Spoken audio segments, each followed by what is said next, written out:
Imagine standing on the surface of Mars. The sky, a pale pink, slowly darkens. A hazy red curtain descends, not over hours, but minutes. The sun vanishes. The temperature plummets. You're not just in a storm, you're inside a planet-wide event, a global dust storm. This isn't science fiction.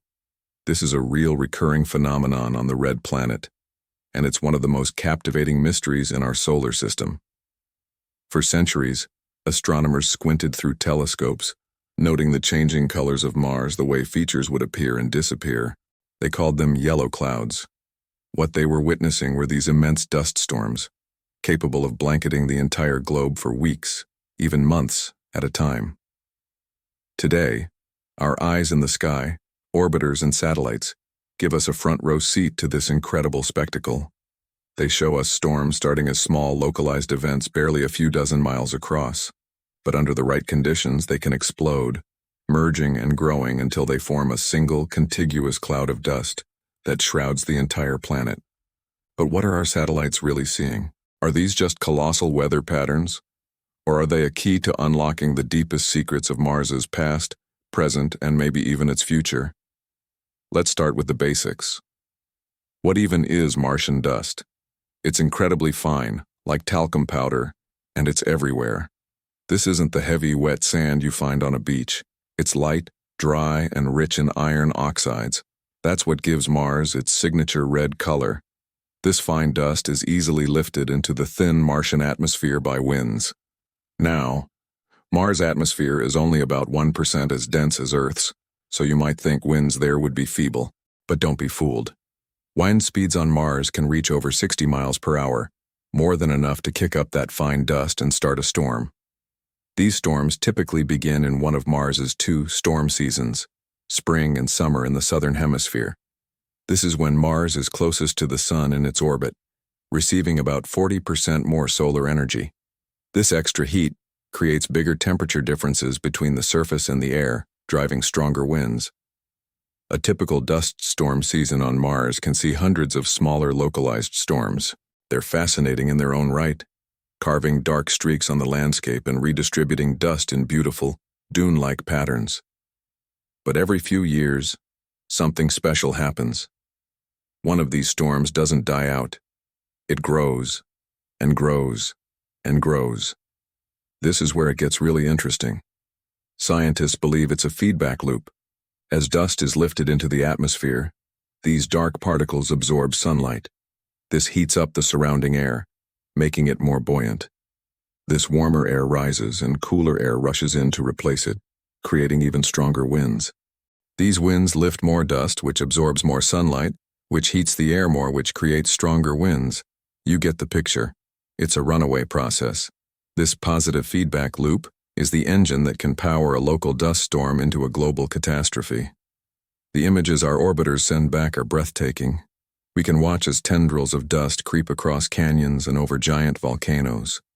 We see the planet's features, like the massive Valles Marineris canyon system, slowly fade from view, erased by a tide of red dust. For probes on the surface like the Curiosity and Perseverance rovers, a global storm is a dramatic experience. The sky turns a deep dark orange, and daylight can be reduced to a dim twilight, even at midday. Solar-powered missions, like the Opportunity rover, face a mortal threat. In 2018, a planet-encircling dust storm blotted out the sun for so long that Opportunity couldn't recharge its batteries. After more than 1,000 attempts to re-establish contact, the mission was declared over. It was a poignant reminder of just how powerful the Martian environment can be. The storm that silenced a rover. So, what are our satellites actually measuring during these events? They're not just taking pictures. They are packed with sophisticated instruments.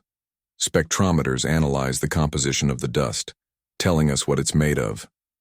Thermal imagers track the temperature changes in the atmosphere, helping us understand that feedback loop we talked about. Other sensors measure wind speed, atmospheric pressure, and the amount of water vapor in the air. Yes, water. Dust particles act as nuclei for water ice clouds to form high in the Martian atmosphere.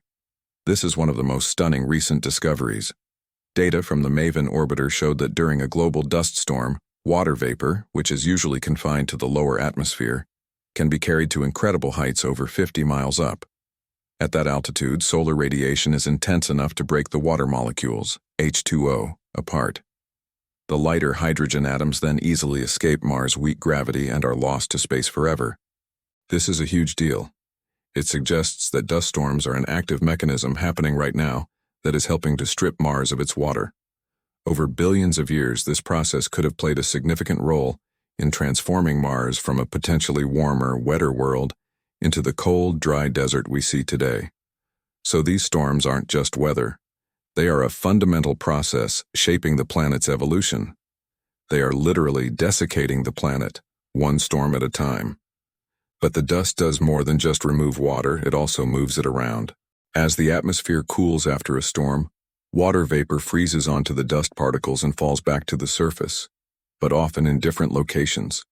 The poles of Mars have massive ice caps, made of both water ice and frozen carbon dioxide. Dust storms are responsible for depositing layers of dust on these caps, creating the beautiful layered patterns we see, which are like tree rings, recording the history of Mars's climate. By studying these layers, we can look back in time and understand past climate cycles.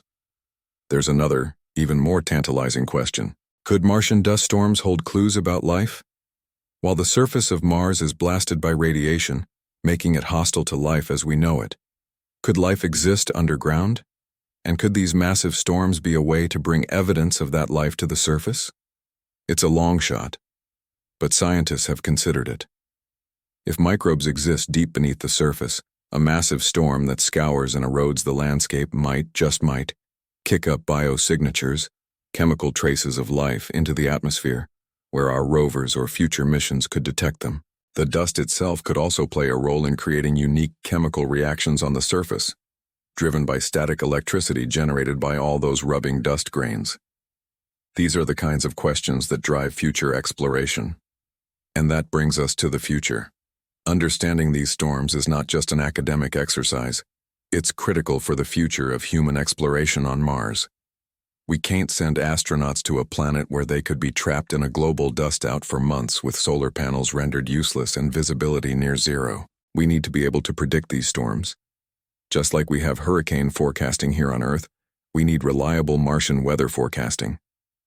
Scientists are using the data from current missions to build sophisticated computer models that can simulate the Martian atmosphere. The goal is to identify the early warning signs of a global storm, to see that tipping point before it happens.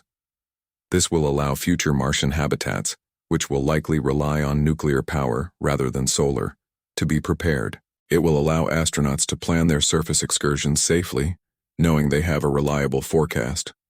Our orbiters are the weather satellites of Mars, and their work is laying the foundation for a permanent human presence on another world. So the next time you see a picture of Mars shrouded in a red haze, remember what you're really looking at. It's not just a storm. It's the planet's circulatory system, moving heat, water, and dust across the globe.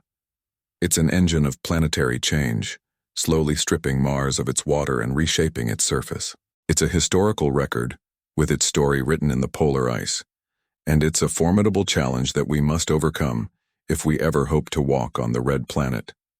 The whispers of Mars are carried on the wind, in every grain of dust, and thanks to our robotic explorers, we are finally beginning to understand what they're saying. Thank you so much for watching. If you're as fascinated by the mysteries of our solar system as I am, be sure to hit that subscribe button and ring the bell so you don't miss our next deep dive. What other Martian mysteries should we explore? Let me know in the comments below. See you next time.